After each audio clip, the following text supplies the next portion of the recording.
Welcome to K-Catalog.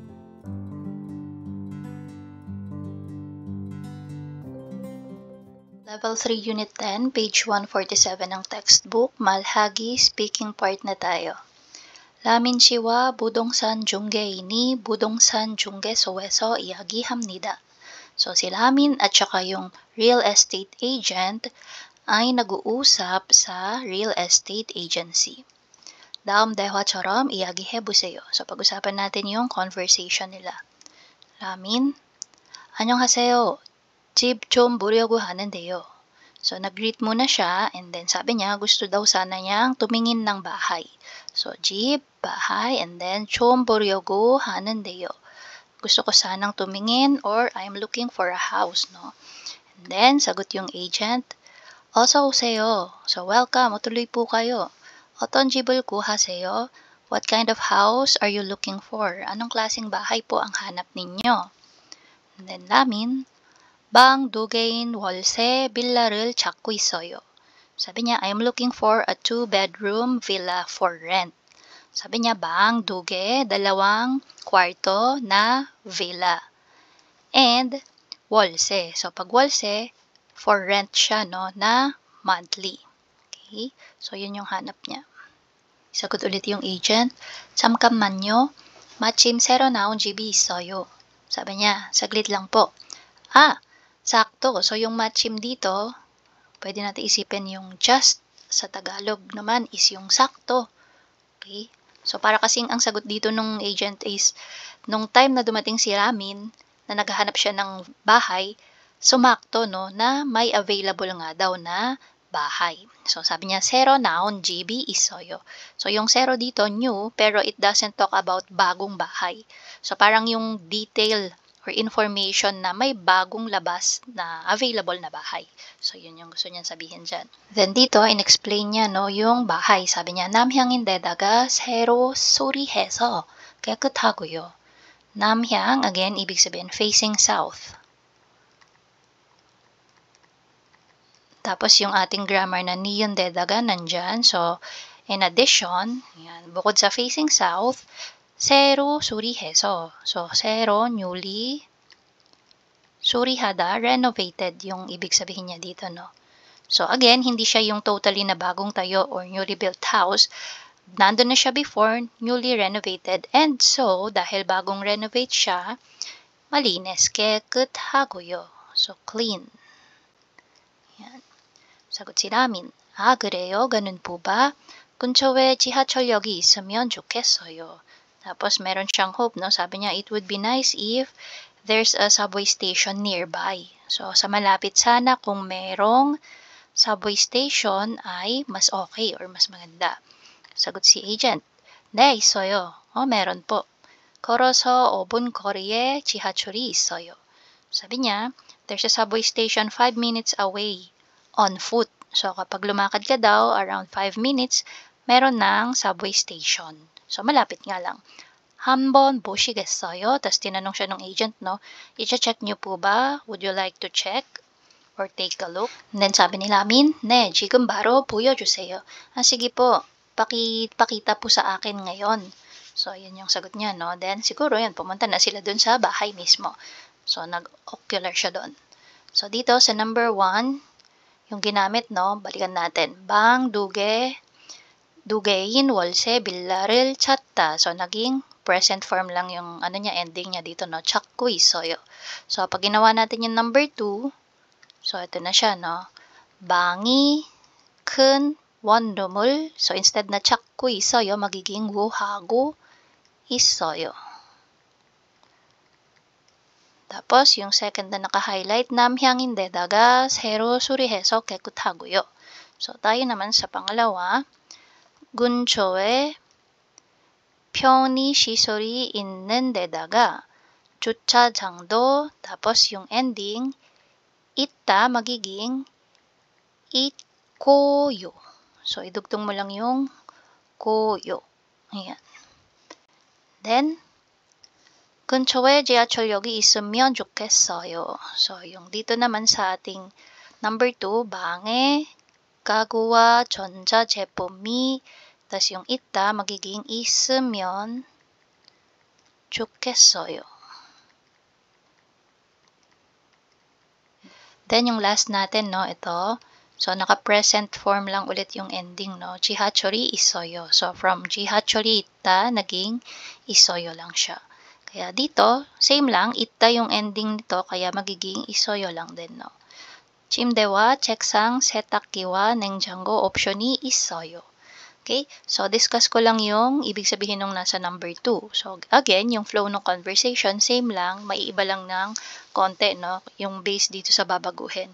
So, kanina, 2-bedroom villa for rent ng monthly. Ito naman, 방이 큰 원룸을 구하고 있어요. So, hanap niya is yung one-room type ng bahay, no? Tapos, sabi niya, 방이 큰. So, paano yun? Pag one room kasi, usually, maliliit lang yung size. So, ang hanap niya sana, although one room, yung medyo laki yung space. Okay, so, 방이 큰. And then, 근처에 편의시설이 있는 데다가 주차장도 있고요. So, kanina, yung pagkaka-describe dun sa bahay, sa conversation sa taas, is facing south and bagong renovate siya, kaya malinis. So, this time sa number 2, ang pagkaka-describe na sa kanya is merong amenities or convenient facilities doon sa malapit, nearby.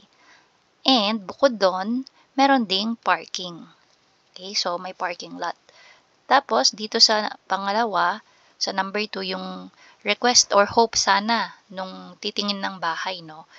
Or kung siramin pa rin yun, ayan. So, ito na yung niya, no? Hope niya, 방에 가구와 전자제품이 있으면 좋겠어요. So, sabi niya, it would be nice if yung one room na hahanapin niya or i-rent niya is meron ng furniture, so 가구, furniture, and 전자제품. So, yung mga electronics or appliances such as yung mga mini ref o kaya tawag dito, yung TV, ayan, minsan kasi kasama yun sa option, di ba? And then, 침대와 책상, 세탁기와 냉장고 옵션이 있다. Okay, so ito yung sagot na ngayon nung budongsan agent, no, yung ating real estate agent. So meron nga daw bed and desk. Tapos 세탁기와 meron ding washing machine and ref. Yan, option이 있어요. So again yung option, no, yung additional, parang nandun na siya, no, bago mo pa siya tuluyan, kasama na siya dun sa babayaran mo na for rent. Okay, so now, dito tayo. Sabi sa number 2, 여러분은 어떤 집이 더 마음에 들어요? So, anong klaseng bahay daw ang mas type mo or mas gusto mo? So, binigyan tayo dito ng dalawang option. So, yung una, 행복 villa. So, villa siya, ang pangalan is 행복. Another one is sarang villa. So, yung isa naman, sarang yung pangalan. Pareho sila na villa pala. So, sabi dito, 다음 집의 조건을 보고 이야기해보세요. So, tingnan daw natin pareho yung kanilang condition. So, 조건 means condition. Yan. And pag-usapan, and then sabihin kung ano yung mas type mo dito sa dalawang villa na to. So, si 행복 villa, ito yung kanyang mga 전망이 좋다. Yun yung mga conditions niya. Maganda ang view. Tapos, 근처에 편의시설이 많다. So, maraming amenities sa malapit. So, katulad ng convenience store, pharmacy, clinics, ayan, madami daw. Then, 주차장과 테라스가 있다. So, ito naman, merong parking lot and may terrace din, no?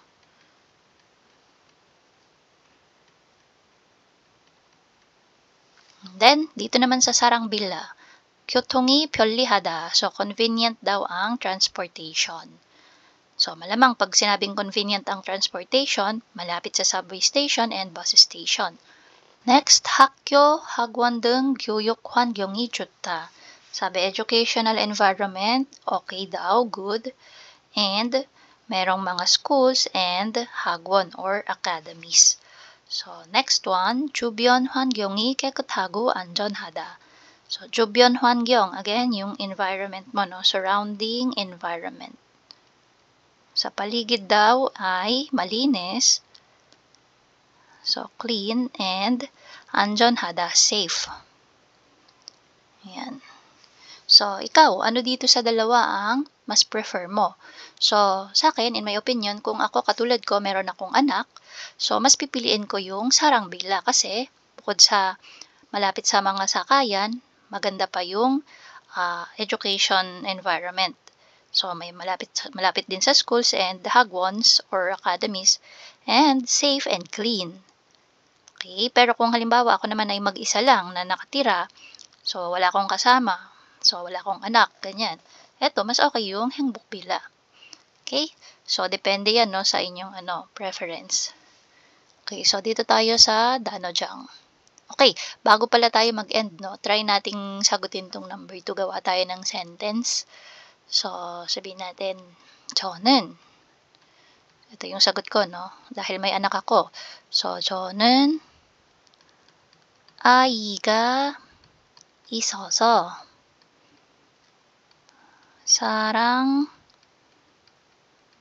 사랑빌라를 더 마음에 들어요.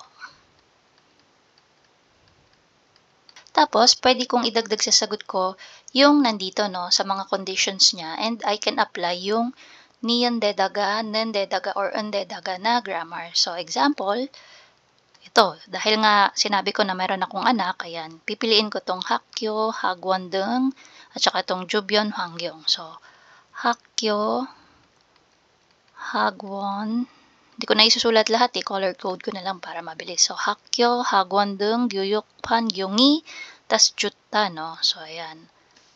Hanggang sa Jutta, pero pagdating kay Jutta, dito ko idudugtong si undedaga kasi yung sa or adjective si Jutta and may batchim yung Jutta kaya un. And then dedaga. Okay, again, pag no, yung sa ang lalagyan natin ng grammar na dedaga, so, kailangan i-check if may batchim or wala. So, jon, dedaga, and then add ko si 주변 환경이 깨끗하고 안전해요. So, gawin ko lang, 해요 yung 안전해요. Since naka-oyo yung first sentence ko, no? Ayan. Okay, so at least na gamit din natin yung grammar na undedaga. So, paano naman kung halimbawa ito yung gusto kong sabihin? Yung Hengbukbila yung prefer ko. So, pwede din naman, no? So, gawin natin, 저는. Tapos, this time, medyo ibahin ko lang yung style. Uunahin ko yung gagamitin natin yung niyendedaga na grammar. So, 저는, ang gagamitin ko is si 전망이 좋다 at saka 주차장과 테라스가 있다. So, 전망이, hindi ko nasusulat lahat, no? 좋다, magiging 좋은 데다가. Tapos, add ko to, 주차장과 테라스가, and then pagdating sa 있다, so, 있어서, and then, 행복빌라를